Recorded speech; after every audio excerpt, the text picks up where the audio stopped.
Mihawk mungkin adalah salah satu karakter paling misterius di One Piece, bahkan kita tidak menemukan adanya catatan tentang asal-usulnya. Informasi paling awal yang kita miliki tentangnya ditemukan di SBS volume 63, di mana Oda menggambar Shichibukai sebagai anak-anak, yang mana pada saat itu Mihawk digambar dengan memar, dan goresan dari pelatihan. 9 tahun lalu, perang pecah di Pulau Kuregana yang menyebabkan kehancurannya. Beberapa saat setelah perang berakhir, Mihawk tiba di pulau ini dan menjadikan kastil tersebut sebagai rumahnya. Masih belum diketahui apa alasannya, mungkin itu adalah rumah masa kecilnya atau bisa jadi tempat asal-usulnya. Sedikit info yang kita ketahui, Mihawk sudah terkenal sebelum era bajak laut. Saat ini, dia dikenal menantang lawan yang kuat dan mengalahkan mereka semua. Inilah yang kemudian menjadi awal mengapa ia disebut sebagai pendekar pedang terkuat di dunia. Kemudian kita juga mengetahui Mihawk sangat tertarik pada Shanks, dan menganggapnya sebagai rival terkuatnya. Mereka sudah bertarung berkali-kali, tetapi ketika Shanks kehilangan lengannya, Mihawk tidak lagi memiliki niat untuk bertarung melawan Shanks. Sebagai sosok ahli pedang terbaik di dunia, tentunya banyak yang penasaran mengapa kemudian pada akhirnya, dia mau melatih Zoro saat time skip. Para fans sendiri banyak yang berspekulasi mengenai hal ini. Salah satu spekulasi yang menarik adalah karena Mihawk diperintah oleh Monkey D. Dragon. Dalam spekulasi yang cukup populer tersebut dinyatakan ada dugaan bahwa Mihawk merupakan bagian dari kelompok pasukan revolusi. Karena sampai saat ini, banyak orang yang meragukan bahwa Mihawk adalah seorang bajak laut. Hal ini dikarenakan tidak ada petunjuk apapun yang memperlihatkan bahwa Mihawk adalah bajak laut. Contohnya adalah dia lebih senang untuk menyendiri, dibandingkan memiliki kru seperti halnya para bajak laut lain. Sehingga bergabungnya Mihawk ke dalam sistem Shichibukai sebelum dibubarkan juga menjadi sebuah misteri.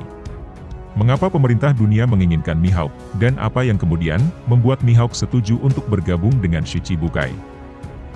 Ada kemungkinan bahwa bergabungnya Mihawk ke Shichibukai adalah cara agar pemerintah dunia berhenti mengejarnya. Namun jika dia sendiri tidak mengancam pemerintah dunia, untuk apa pemerintah dunia mengejarnya? Maka dari itu, masuknya ia ke sistem Shichibukai, diduga karena ia menjadi mata-mata seperti halnya Kuma, untuk melihat pergerakan pemerintah dunia. Tugas lain yang mungkin diberikan kepadanya oleh tentara revolusi adalah melatih Zoro.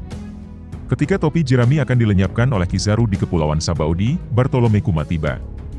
Dan dengan menggunakan buah iblis Nikyu Nikyu no Mi, dia mengirim kru bajak laut topi jerami ke lokasi yang berbeda. Dari apa yang kita ketahui, Kuma sendiri tidak sembarangan ketika dia mengirim topi jerami ke lokasi tertentu. Ia memilih tempat di mana mereka dapat melatih dan meningkatkan keterampilan mereka, yang mana ini akan memastikan kelangsungan hidup mereka di dunia baru. Kuma tampaknya menyadari keterampilan topi jerami, dia sendiri mengirim Luffy ke Amazon Lily untuk melatih kekuatan haki. Sanji dikirim ke kerajaan Kamabaka, di mana Ivankov seorang komandan revolusi tinggal untuk berlatih. Robin dikirim ke Tequila Wolf, di mana dia akhirnya bertemu dengan tentara revolusi. Lalu ada Zoro yang dikirim ke Pulau Kuregana tempat tinggal Mihawk. Mihawk sepertinya tidak terkejut melihat Zoro ada di pulaunya, dia bahkan tidak bertanya bagaimana Zoro bisa datang ke pulau tersebut. Bahkan, dia sendiri mencoba menghentikan Zoro untuk meninggalkan pulau itu dalam keadaan terluka.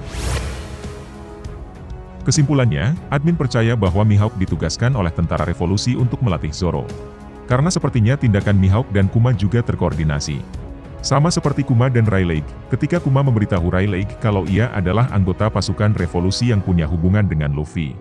Sehingga, kita dapat mengatakan bahwa Mihawk sepertinya adalah anggota lepas tentara revolusi. Nah, demikian pembahasan kita mengenai Mihawk. Jika kamu punya pendapat sendiri mengenai hal ini, silakan tulis di kolom komentar.